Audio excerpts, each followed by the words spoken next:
వచ్చి చంపేస్తుండాయి feelings feelings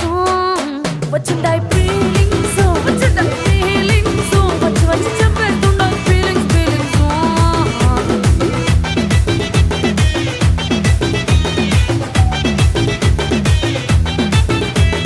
చీ అంటే ఓసారి కో అంటే ఓసారి చాటు మాటుగా సై అంటే ఓసారి పూలడితే ఓసారి నగలడితే ఓసారి సాదా సీదా చీర కట్టెత్తే ఓసారి ఒళ్ళు ఇసుకుంటే ఓసారి ఓసారి ఇల్లు సిమ్ముతుంటే ఓసారి ఓసారి నీళ్లు తోడుతుంటే నిజంగా ఓసారి వచ్చుంటాయి ఫీలింగ్స్ వచ్చి వచ్చి తప్పేస్తూ